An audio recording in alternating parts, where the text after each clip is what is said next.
Hey everyone, today I'm sharing a powerful Ukrainian war film. How does a frail physics professor, someone with no physical strength to speak of, transform into an elite sniper who strikes fear into the enemy? Let's dive in. How rigorous is sniper training in special forces? The first drill, stationary shooting. Half the recruits are eliminated right off the bat. As soon as the snipers lock onto their targets, the instructor fires a shot randomly, just a half an inch from their bodies. Flying debris, deafening gunfire, instinct makes anyone flinch. But a qualified sniper, they remain steadfast even if a bullet pierces their arm. After all, unshakable composure is the only thing that keeps you alive on the battlefield. The second drill, blind shooting, is even more demanding. Holding a prone position for 3 hours already pushes the human body to its limit. To make it harder, the instructor suddenly blocks your line of sight, breaking your aim for 3 seconds. Then you must take a blind shot at a target 5,000 feet away. A shaky breath, a moment of distraction, and the bullet misses entirely. Only a handful of top shooters can score within 8 rings. But our protagonist, White Raven, he pulls the trigger and lands a perfect 10. This reveals the brutality of sniper selection, overcoming not just fear, but physical exhaustion. The director uses these intense details, much like American snipers focus on patience as a weapon, to highlight what sets snipers apart. The third drill, quick draw shooting. It's borderline inhumane. Visibility is nearly zero in the dead of night. The instructor fires a flare, and you have just 3 seconds to calculate wind speed, bullet trajectory, and take the shot at 5,000 feet. The lieutenant colonel checks the target with binoculars and says flatly, "White Raven, you failed. Your bullet didn't hit the target." Everyone else packs up and leaves, but White Raven stays rooted to the ground, his eyes sharp and unwavering. The lieutenant colonel asks, "You're already out. Why keep going?" White Raven doesn't respond. The instant the wind dies down, he pulls the trigger. The lieutenant colonel looks again. Another perfect 10. Here's the truth. Every other recruit had the latest SVD Dragunov sniper rifle. White Raven? He was given a World War II relic, the SKS semi-automatic rifle with an effective range of only 2,600 feet. It's only accurate in windless conditions, and that first miss? He never fired the shot at all. The lieutenant colonel is stunned and awards White Raven a perfect score on the spot. This twist is masterful. Instead of just showcasing perfect aim, the relic rifle versus modern sniper rifle dynamic emphasizes White Raven's resourcefulness. It's not just skill, it's overcoming impossible odds, which makes his achievement feel more meaningful, not just flashy. No one would guess this ruthless sniper was once a frail physics professor. Before joining the military, he was gentle, even timid. His most strenuous physical activity, riding his bike to work and starting a family with his wife. He was so mild-mannered, his students didn't respect him. During class, a bully spits gum directly onto the blackboard. The class expects him to snap, but instead he asks the bully, "Can you spit again?" right next to the first piece. Seeing his weakness, the class laughs. The bully thinks he's an easy target and spits again, surprisingly close to the first spot. White Raven pulls out a stopwatch, times the gum's flight, measures the distance from the bully's seat to the board, and asks the class to calculate its speed. The room laughs, not out of mockery, but surprise. The bully has never met a teacher like him. He gives White Raven a thumbs up, but this peaceful life is destroyed by war. One day, White Raven is riding his bike home when he spots a military transport vehicle parked in the suburbs. A sense of dread washes over him. He speeds up. Sure enough, he finds his wife pinned to the ground by soldiers, about to be dragged away. He rushes to intervene, but is punched to the ground and held down. The soldiers lose interest in taking her, but falsely accuse them of being spies. They set their house on fire. His wife can't bear it. She grabs a rock and charges at the soldiers. They shoot her without hesitation. It happens in an instant. By the time White Raven reacts, his wife is lying in a pool of blood. The 2 soldiers drive off, leaving destruction in their wake. White Raven holds his wife weeping, staring at his burning home and his lifeless wife. A fire of vengeance ignites in his eyes. He swears to kill those 2 soldiers with his own hands. From that day on, White Raven enlists in the military. This is the turning point of White Raven's life and the core of his motivation. The director doesn't over-dramatize the moment. He uses raw, unflinching scenes, the burning house, the point-blank shooting, to lay bare the cruelty of war and the origin of his revenge. There's no excessive sentimentality, just genuine grief that makes his later quest feel justified, not reckless. White Raven is a frail physics professor. He struggles to keep up with physical training and knows nothing about disassembling guns. But while other recruits complain and quit, he endures rain and wind all day, gritting his teeth through the pain, and sneaks in extra practice at night.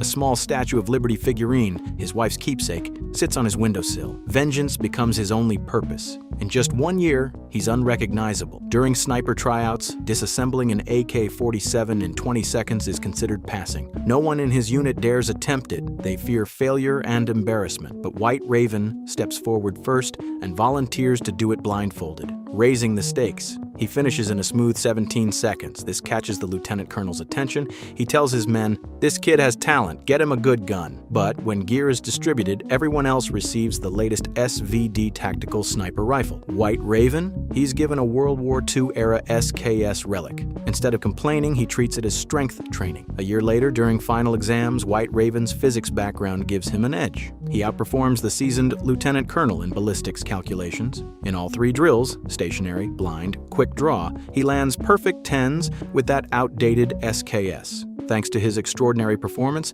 he graduates early and is deployed to the battlefield immediately. White Raven's first mission: eliminate enemies in a stronghold. Leading the operation is the same lieutenant colonel who recognized his talent. White Raven locks onto his target, steadies his breath, and readies his trigger finger. Then chaos erupts. Car at 9 o'clock. Stop. A couple is in the car. After checking their passports, the enemy soldiers begin beating them. White Raven thinks of his wife. He's tempted to pull the trigger immediately, but the lieutenant colonel tells him to wait, then counts down slowly. 3, 2, 1. All snipers fire simultaneously. The enemies fall one after another, but one enemy reacts quickly. He grabs the wife and hides behind the car, only half his head exposed. White Raven is about to aim, but the lieutenant colonel adjusts his scope and fires without hesitation, taking out the hostage taker cleanly. Riflemen move in to confirm no other enemies remain. The scene impacts White Raven deeply. He realizes he has talent and accuracy, but lacks real combat experience. The lieutenant colonel is impressed. To train him, he becomes White Raven's spotter personally. The two form an unbeatable team. This combat scene showcases both the lieutenant colonel's leadership and a crucial lesson for White Raven. Snipers need more than accuracy. They need timing. The director uses the hostage crisis to strengthen their bond, laying the groundwork for their partnership. The pacing is tight, no filler, and it's a clear moment of growth for White Raven. Second mission: White Raven and his team plant claymore mines in the forest. They run detonation wires to a tree trunk, held in place by a single leaf. White Raven's task: aim at the leaf. Once the lieutenant colonel gives the signal, he'll shoot the leaf to trigger the mines as the enemy approaches. When the enemy patrol arrives, White Raven sees a familiar face through his scope, the bully who spit gum at him in class. It turns out the kid betrayed his country. Choices have consequences. At the lieutenant colonel's order, White Raven doesn't hesitate. He shoots the leaf. 700 steel balls, propelled by C4 explosives, tear through the entire enemy team. The mission is a perfect success, but war is never without loss. On the other side of the battlefield, White Raven's fellow snipers are on a mission. They're wearing yellow camouflage, inching slowly through the sand. The snipers lie flat against the ground, moving only 2 inches at a time. Every hand signal is kept to a minimum, but they're unaware. They're already in someone's crosshairs, locked on by a Barrett .50 caliber sniper rifle. 6,000 feet away on a dirt mound, the quick-draw king isn't in a hurry to shoot. He slowly unwraps a candy, pops it in his mouth, then turns on his phone's recording function. Only then does he begin his kill. He glances at his manual, calculates the trajectory in a split second, adjusts his scope slightly, and pulls the trigger slowly but steadily. Next second, boom, the Barrett fires. White Raven learns of his teammates' deaths right after finishing his own mission. Losing the men he trained with hits him hard. The lieutenant colonel pulls out a photo of his family and says, "Death is inevitable in war. Their families grieve more than we do. All we can do is kill more enemies, avenge our brothers, and make it back alive." But White Raven can't shake his despair. His wife and child are gone. He has no family left. He never told the lieutenant colonel this, and this secret nearly costs both of them their lives. White Raven and the lieutenant colonel make a formidable team. They each have their own motives, but execute mission after mission flawlessly. Their front line advances steadily. Desperate, the enemy calls in the quick-draw king to hold the line. During one mission, White Raven looks through his scope and sees 2 men he'll never forget, the same soldiers who killed his wife and burned his house. For the first time in his life, White Raven loses control. He immediately requests permission to shoot from the lieutenant colonel, but the lieutenant colonel says they haven't confirmed the enemy's identity. Tell him to wait, but vengeance clouds his judgment. He doesn't wait for the order. He racks the bolt, aims, and takes one of them out with a single shot, but the second soldier reacts fast. He dives behind a tree trunk. Not far away, the Quick-Draw King is squinting through his scope, and in that moment, White Raven pulls the trigger again. The shot misses. Worse, it gives the soldier a chance to hide behind a car while White Raven reloads. The soldier immediately reports the gunshot's location. The Quick-Draw King swivels his rifle and spots the target in the grass. Next second, gunfire. The lieutenant colonel falls to the ground, hit. After taking out the spotter, the Quick-Draw King doesn't fire again. He refuses to give away his position. Instead, he calls in artillery to level the entire battlefield. Regret washes over White Raven, but it's too late. He grabs the lieutenant colonel's body, dodges incoming artillery, and sprints for a trench. By some miracle, he survives. White Raven is consumed by guilt. His impulsive mistake cost him his closest comrade. The colonel's face is grim. He doesn't reprimand White Raven harshly, only gives him a chance to redeem himself. After this defeat, White Raven finally understands a sniper's deadliest weapon isn't the gun, it's unshakable calm. This loss of control is a critical mistake for White Raven and a necessary step in his growth. The director doesn't depict him as a perfect hero. He lets him falter because of vengeance. It's human, and it reinforces the film's theme that calm is a sniper's greatest strength. This fail-and-learn arc makes White Raven feel authentic, not just a one-dimensional warrior. White Raven lies hidden in the grass, tasked with eliminating hidden enemy snipers. He stays there for 72 hours, motionless. On the other side, 2 enemy snipers are hiding, one in a rotting garbage pile, the other in a factory building. After lying in wait for 2 days with no action, the sniper in the garbage pile can't hold on any longer. He decides to retreat tactically. White Raven locks onto him through his scope. But he doesn't see the second sniper. That sniper locks onto White Raven instantly. A bullet grazes his arm. White Raven grits through the pain, adjusts his position, and takes the sniper out with a countershot. Only then does he drop to the ground to tend to his wound, but these 2 snipers are just a warm-up. White Raven's real target is the Quick-Draw King. This man has killed 17 snipers and 3 commanding officers, including the colonel and the 2 teammates in the sand. Every time he kills, he records it and posts it on social media to break the soldiers' morale. According to intelligence, the Quick-Draw King is guarding a factory, protected by an elite squad and 7 supporting snipers. White Raven's mission: sneak into the factory with his team's cover and eliminate the Quick-Draw King. White Raven wears camouflage and crawls at a snail's pace. Finally, on the early morning of the 4th day, he reaches the factory. He switches to a silenced pistol, creeps closer, and takes out the gate guard with 1 shot. The other guard raises his hands in surrender. White Raven can't believe his eyes. It's the second soldier who killed his wife. He removes his mask, lets the man see his face, then pulls the trigger without hesitation. His blood vengeance is finally complete. After sneaking in, White Raven signals his team. A squad of snipers takes position, each aiming at their target. At the machine gunner's command, the machine gunner opens fire first, unloading on the building to draw the enemy sniper's attention. White Raven uses the distraction to set up his silenced sniper rifle and take out 1 enemy sniper. Then he uses the blind spots to sneak up the building. By now, the Quick-Draw King senses danger. He orders his 7 snipers to check in. Only Sniper 2 responds. Sniper 2 heads out to check the other positions, unaware that White Raven is right behind him, holding a silenced pistol. Instead of shooting, White Raven plants booby traps at every sniper nest.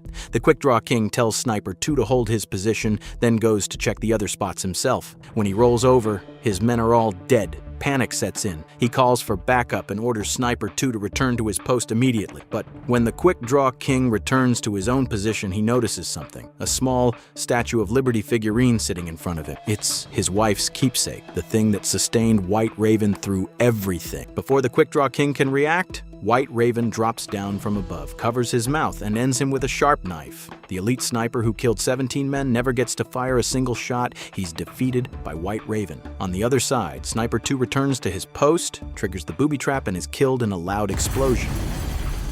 That Statue of Liberty figurine is a powerful symbol. It's not just a memento of his wife, it's a representation of his unwavering resolve. The director has White Raven defeat the Quick-Draw King with a knife, not a gun, avoiding the cliched gunfight showdown. It's intimate revenge. The enemy killed his wife with a bullet, so White Raven ends him with his own hands. It makes the moment feel more personal, more cathartic. When enemy reinforcements arrive, the factory is in ruins. White Raven calmly picks up the quick-draw King's Barrett .50 cal, aims at the distant commander, and pulls the trigger. Boom! The bullet hits its mark. The military transport vehicle stops abruptly. The soldiers scramble out, form a defensive line, and throw smoke grenades for cover. But against White Raven's squad of snipers, already in position, they stand no chance. They're eliminated in minutes. The mission is a success. White Raven stands on the rubble, clutching the Statue of Liberty figurine tightly. His revenge is over, but there's no joy on his face, only the quiet resignation of someone who's survived unspeakable loss. From a gentle physics professor to a ruthless elite sniper, war has irrevocably changed his life. He finally understands. A sniper's deadliest weapon isn't the gun, it's the calmness and conviction deep in their bones. The ending avoids cheesy sentimentality or forced happiness. It's raw and honest. The director doesn't send White Raven back to a normal life. He leaves him on the battlefield. It fits his journey and reflects the cruelty of war. Some wounds never heal, some paths have no turning back. This unflinching ending makes the film more impactful, more memorable. Sniper. The White Raven doesn't rely on flashy special effects. Instead, it uses a tight plot, intense sniper sequences, and richly drawn characters to lay bare the cruelty of war and the weight of revenge. The transformation from physics professor to elite sniper is filled with suffering and resilience, and it's absolutely worth watching the original film. If you found this breakdown compelling, be sure to like and subscribe for more thoughtful deep dives into war films. See you next time.